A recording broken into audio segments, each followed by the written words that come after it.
Tonight, we're exploring 4 unsettling encounters that refuse to fade with time. From the Becky Ingram abduction to a strange UFO landing in Nipawin in 1933, to Rosa Lotti's eerie encounter in rural Italy, and the disturbing case of Lydia Stalnaker, these are the stories people lived and never forgot. Welcome to Strange Encounters.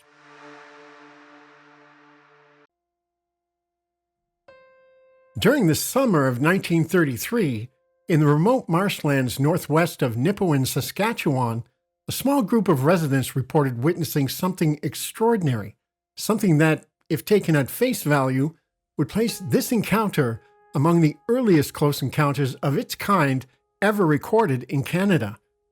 At the time, Nipawin sat on the outer edge of settlement.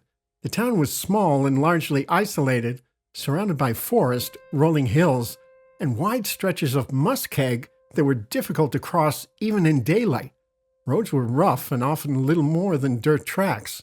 There was no electrical grid in the surrounding countryside, no radio towers nearby, and no reason for aircraft of any kind to be operating low over the region at night. The land to the northwest, near what would later become the Tobin Lake area, had only recently begun to be farmed and remained largely undeveloped. During that summer, stories began circulating quietly among homesteaders and at least one forest tower ranger of strange lights appearing in the night sky and near the ground. These lights were not brief flashes or distant glimmers. They were described as persistent, appearing night after night over the same general area, sometimes hovering low above the marshland. Whatever was being seen, it was familiar enough that people began talking about it, yet strange enough to provoke unease. Most residents of Nipawin dismissed the reports. In marsh country, unexplained lights had a ready explanation. Swamp gas was commonly blamed, and the idea required little imagination or concern. Still, not everyone accepted that explanation. Shortly after midnight one summer night, 2 men and a woman, locals whose names were known to later researchers, decided to investigate for themselves. They set out in a small pickup truck, driving as far as the rough trail would allow. As they traveled northwest, the glow they had heard about became visible on the horizon. It was not flickering or faint. It was steady, bright, and unmistakably present. When the road finally ended, the 3 left the truck and continued on foot, moving through the trees toward the source of the light. As they drew closer, the glow intensified. It reflected off the damp ground and faintly illuminated the surrounding vegetation. Before they could reach the source, they encountered a stretch of muskeg, soft, waterlogged ground, too unstable to risk crossing in the darkness. Judging they were less than half a mile away, they stopped and observed from the edge of the marsh. In the low-lying terrain ahead of them stood a large object, oval in shape, domed on top, and slightly rounded on the bottom. It was not resting directly on the ground. Instead, it was elevated, supported by several legs that raised it above the marsh. From a central opening in the object's side, a ladder-like stairway extended downward. Around the object, the witnesses could see movement. Approximately a dozen figures were visible, moving up and down the ladder and around the base of the craft. The figures appeared to be slightly shorter than the average man and were dressed uniformly in what the witnesses described as silver-colored suits or uniforms. All appeared to be wearing helmets or tight-fitting caps that concealed their heads. Their movements were purposeful and organized, as though they were engaged in specific tasks. The witnesses would later describe the activity as resembling repairs. Despite the number of figures and the constant motion, the scene was eerily silent. No voices carried across the marsh. No mechanical sounds could be heard. The only sensation was the stillness of the night and the steady presence of the object itself. The witnesses did not speak to one another.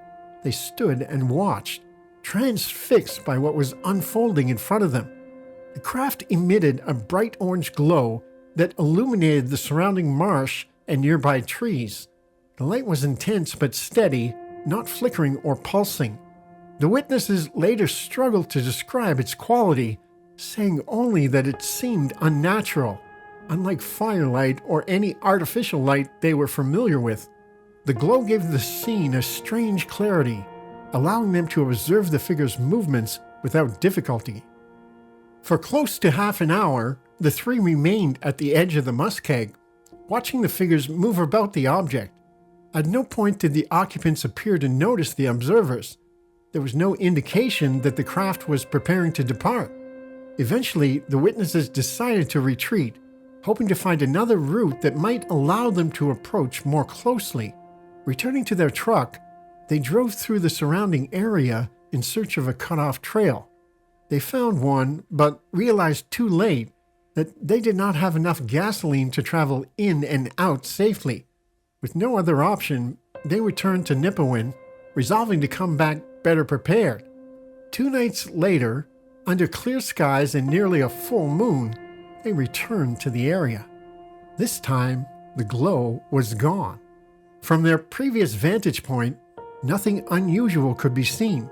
The marsh lay quiet and empty. Choosing to wait until daylight, they remained nearby. When morning came, they crossed the muskeg and reached the spot where the object had stood. What they found convinced them that the previous sighting had not been an illusion. Pressed into the ground were 6 large square impressions, each measuring between 2 and 2.5 feet across. The impressions were evenly spaced, roughly 5 to 10 feet apart, and sunk several inches into the soil. The witnesses later compared them to the marks that might be left by heavy boilerplate pressed downward with considerable force. At the center of the area was a circular burn mark approximately 12 feet in diameter. Vegetation within the circle had been scorched down to the soil. The edges of the mark were clearly defined. They also observed markings where the base of the ladder or stairway had met the ground. Surrounding vegetation showed signs of disturbance, as though something had been moving through it repeatedly. Despite this, no clear footprints could be found. The witnesses had come prepared. One of them carried a small brownie box camera and photographed the impressions and burn marks. The images were later developed and copies were sent, along with a written account of the incident, to newspapers and magazines across Canada. None expressed interest. Some reportedly responded with skepticism or ridicule. Over time, the original photographs were lost, misplaced, or discarded. The incident faded from public awareness and might have been forgotten entirely if not for later research. More than 4 decades after the event, researcher John Brent Musgrave published the account in Flying Saucer Review, Volume 22, Number 6, in 1976. Musgrave stated that the witnesses' names were known to him, though they were not publicly released. By that time, the photographs were already lost. From a historical perspective, the Nipawin incident is unusual. The year, 1933, predates the modern UFO era by well over a decade. There was no established flying saucer mythology, no widespread cultural expectation of extraterrestrial visitation, and no popular framework for describing such encounters. Aircraft were rare in the region, and experimental aviation programs were virtually non-existent in northern Saskatchewan. In terms of source reliability, the case rests primarily on Musgrave's article, written long after the original event. No contemporary newspaper accounts from the 1930s have been located, and the physical evidence documented at the site was never formally investigated. The loss of the photographs further limits independent evaluation. Corroboration is therefore limited. While multiple witnesses observed the event together and physical traces were reportedly present, no surviving documentation from the time exists to independently confirm their claims. As a result, researchers generally regard the Nipawin encounter as historically intriguing and internally consistent, but ultimately unverified. Even so, It continues to be cited as one of the earliest reported close encounters in Canada involving occupants and physical traces, an account that remains unresolved, lingering in the historical record as a reminder that, long before flying saucers entered popular culture, something unexplained was already being seen in the quiet marshlands of the Canadian frontier. On the morning of November 1st, 1954, the Tuscan countryside was already awake.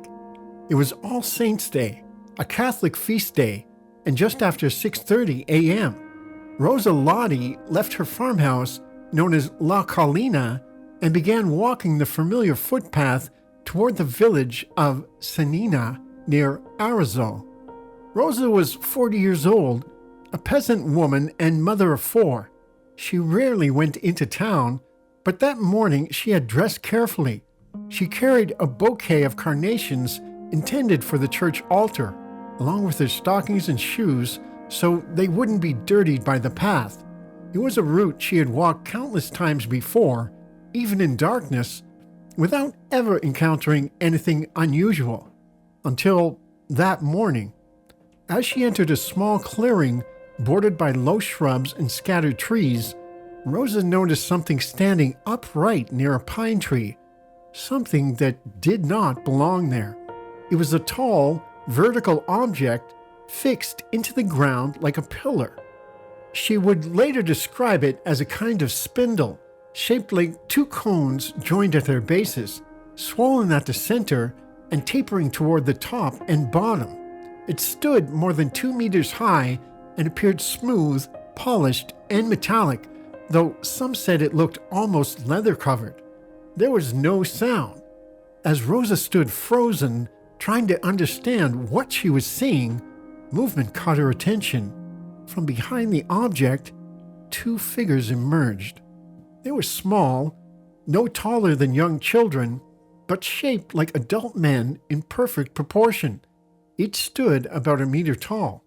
They wore tight, gray, one-piece garments that covered them from neck to feet, with short cloaks draped over their backs. Their clothing was fastened with small, bright buttons that reflected the early morning light. Both wore helmets. Their faces, visible beneath the helmets, were distinctly human. Alert eyes, normal noses, wide mouths. One appeared older than the other and was openly cheerful.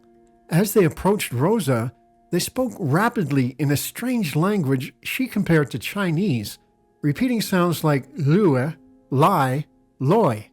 They gestured animatedly, smiling and laughing as if trying to communicate. Despite their calm demeanor, Rosa was terrified. As they came closer, one of the figures reached out and took the carnations from her hands, along with one of her black stockings. When she protested softly, the older figure returned some of the flowers, but kept several.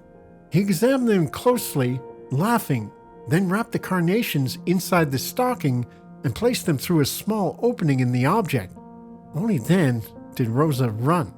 She fled down the path barefoot, not stopping until she had covered nearly 100 meters. When she finally dared to look back, the clearing was empty. The object was gone. Later that morning, the local police force were alerted. Officers visited the site and found a deep cavity in the ground where the object had reportedly stood, a fresh impression as though something heavy had recently been embedded there. The mark was independently observed by a senior inspector who happened to be hunting nearby. But Rosa Lotti's encounter was not the only strange event reported that morning. In the surrounding countryside, other residents came forward with accounts of unusual aerial activity around the same time. A hunter described seeing a luminous object descend toward the fields. Elsewhere, a father and son reported a glowing, conical object lifting away from the area, trailing bluish smoke. Other witnesses spoke of a bright sphere moving silently across the sky shortly after sunrise. 2 local boys tending pigs later claimed they had seen Rosa standing in the clearing, apparently interacting with small figures. When they tried to alert an adult and returned, whatever had been there was already gone. Newspapers across Italy reported the incident within days, but the case did not fade. In the decades that followed, multiple Italian UFO research groups revisited the countryside, re-interviewing witnesses and gathering corroborating testimony. The event became part of a much larger pattern. The autumn of 1954 was one of the most active periods for UFO reports in Italian history, a wave of sightings that included strange aerial objects, landings, and close encounters across the country. Within that context, the Senina landing stands out, not for violence or threat, but for its strange intimacy. A quiet rural path, two small figures who laughed, spoke, and handled flowers, and a moment that interrupted an ordinary morning before vanishing completely. What Rosa Lotti encountered that day remains unknown, but it did not happen in isolation. In August of 1954, in rural Mulberry, Florida, a 9-year-old girl named Lydia Stalnaker was playing in open fields near her family's home with her younger brother and sister. The area was quiet farmland, surrounded by dirt roads, truck farms, and scattered homes, a place where nothing unusual was expected to happen. As the children began walking home along a dirt road late in the afternoon, they were suddenly startled by a brilliant flash of light in the sky. Lydia later said the light frightened them so deeply that they believed it might be a sign of divine judgment. Almost immediately afterward, they noticed a strange figure approaching them along the road. The figure appeared human in shape and was described as wearing a black cape and a dark jumpsuit, with a pale face that stood out in the fading light. As it moved closer, it reached out toward Lydia, who was walking slightly ahead of her siblings. Convinced they were seeing the devil, the children turned and ran back down the road, screaming in terror. The next thing the children remembered was a neighbor's truck pulling onto the road with its headlights on. Moments later, the lights were gone and it was suddenly dark. Hysterical and confused, the children climbed into the truck, and soon afterward, their family arrived and took them home. According to later reports, it took several weeks before the children recovered from the shock of the experience. More than 20 years later, in the spring of 1975, Lydia underwent hypnotic regression conducted by investigators associated with the Aerial Phenomena Research Organization, or APRO. Under hypnosis, she recalled details of the 1954 event that she said she had not consciously remembered since childhood. In this account, Lydia said the strange figure had grabbed her near the shoulder and neck, leaving what she described as a permanent mark. She then found herself inside a strange room with a semicircular wall lined with arched panels or windows glowing in different colors.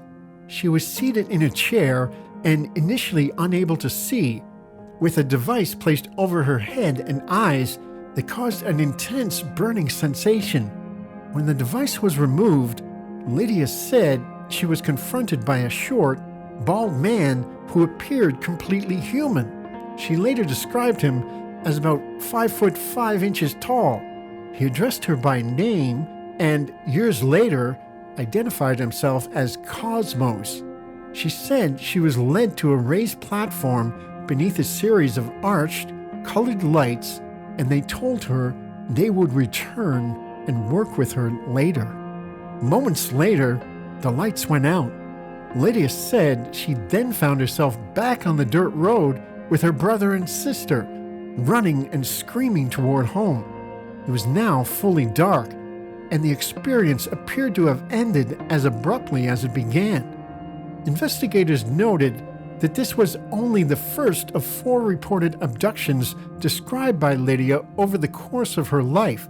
The second allegedly occurred on August 26, 1974, when Lydia, now an adult, experienced a missing time episode after observing a bright light while traveling in Florida. Under hypnosis, she recalled being taken aboard a craft and placed on a table beside another woman, while the device was again placed over her head. A third reported encounter followed in August of 1975. In that account, Lydia described being placed inside a transparent cylindrical chamber where a vapor rose around her legs, causing physical discomfort and difficulty breathing. She said another woman was present but did not speak. The fourth and final reported abduction took place on February 7, 1976, on Little Talbot Island, Florida. Lydia later recalled a white mist appearing, her companion becoming unresponsive, and awakening inside a craft facing wall-like screens and a seated operator at a control console. The Lydia Stalnaker case is historically significant because it predates the widespread popularization of alien abduction narratives. Many of the elements described in her accounts, including childhood encounters, repeated abductions, human-appearing entities, missing time, medical-style procedures, and messages about future contact, would not become widely known until decades later. Researchers such as Dr. James Harder, Bud Hopkins, and Ted Belcher considered the case important because it emerged before books, television programs, and films had established a shared cultural template for such experiences. To supporters, this timing suggested the story was not shaped by later media influence. However, the case has also been the subject of skepticism and critical analysis. Critics point out that much of the detailed material emerged through hypnotic regression, a technique now widely regarded as unreliable for recovering accurate memories. Others note the long gap between the original childhood event and the later recollections, raising concerns about memory distortion and suggestion. Skeptics also argue that the similarities between Lydia's later accounts and other abduction stories may reflect the development of a common narrative framework within UFO research circles during the 1970s. From this perspective, the case illustrates how belief, expectation, and memory can interact over time. Whether viewed as extraordinary testimony or as a case study in human memory and belief, the Lydia Stalnaker case remains one of the earliest and most detailed multi-episode abduction narratives on record, and a cornerstone reference in the history of reported close encounters. On a crisp afternoon in March of 1974, in rural Tennessee, something extraordinary happened, something that would change a young girl's life and become one of the more detailed and curious encounter stories of the 1970s UFO era. Her name was Becky Ingram, 14 years old, bright, curious, and ordinary in every way, until the day the voices began. It started quietly. In early March, Becky began hearing a voice in her head, a voice that wasn't her own. Gentle at first, it repeated words only she could hear, only she could understand. Day after day, it called her name, pulled her attention, beckoned her towards something she could not yet see. Her father, Stanley Ingram, was no stranger to UFO stories. A cattle farmer, occasional judge, and the author of a local newspaper column on unidentified flying objects, Stanley had spent years documenting sightings in southern Tennessee. He encouraged Becky to listen, believing the contact might be real and friendly. On March 20th, 1974, around 3 p.m., Becky didn't wait for her usual school bus ride home. Instead, compelled by that voice, she walked out across the school's football field toward a place that had no ordinary meaning to her. For a moment, she saw nothing out of the ordinary, just empty field and sunlight. But then, suddenly, she found herself inside a brightly lit room. The transition was impossible to trace. No ramp, no light beam, no craft visible from the field, just instant awareness. The door behind her had closed, and she was not alone. Two beings stood silently before her, smaller than she, human in shape, yet unmistakably not human. They had short blonde hair, smaller frames, and deep, observant eyes. Later, Becky learned their names, Alton and Tombo. The room was like nothing she had seen before, bright, immaculate, and unlike any structure on Earth. There were smooth walls, glowing panels, and softly blinking lights. At the far end stood what looked like a medical bed, stark, white, clinical. Without fear, but with a sense of awe, Becky watched as one of the beings gestured toward the bed. She lay down, and immediately a glove-like instrument hovered above her. It passed gently but deliberately over her legs, examining her as though assessing her body. She felt neither pain nor panic, only a curious sensation as something beyond her understanding passed across her skin. Then, in what seemed like the blink of an eye, she was told she was going somewhere, someplace far away. Becky later described it in a single phrase, a trip to Australia, an hour-long passage through space and dimension, according to her memory, a journey beyond the horizon of normal reality. When she returned, she was back on Earth, but not the same. She felt weak, disoriented, and overwhelmingly tired. She could barely keep her eyes open in class. At home, she slept for hours on end. Headaches struck often. For weeks, she felt drained, as though her life force had been touched and altered. Her parents watched her struggle. Sleep came easily, but rest did not. Medical help was sought. Doctors could find nothing physically wrong, and yet Becky's exhaustion persisted. Some nights she spoke in her sleep. She murmured names no one recognized. She spoke of lights and floating in strange corridors she once traversed. And then, in the months that followed, two more experiences occurred, each one triggered by the mysterious voice in her head, each leading her to locations she could not explain, and each accompanied by memories that felt as vivid as waking life. In the months that followed, Becky came to recall Alton and Tombo, physical, attentive, communicative, a room that felt clinical yet otherworldly, lights that pulsed with a rhythm she could feel but not see, and cold, logical voices that conveyed meaning without sound. They told her she was chosen for something greater than ordinary human life, but they never explained why. They never showed her who they truly were, or where Plantos, the place they claimed to be from, really existed. When the final episode subsided, Becky was left changed, not just physically tired, but spiritually altered in a way she could never fully communicate.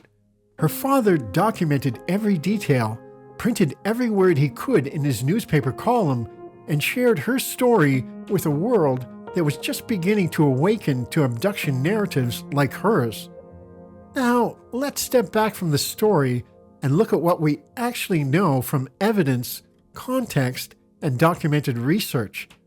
The detailed narrative of Becky's experience, including ship interiors, examinations, and interstellar travel, comes from secondary UFO research sources, not verified medical or governmental records.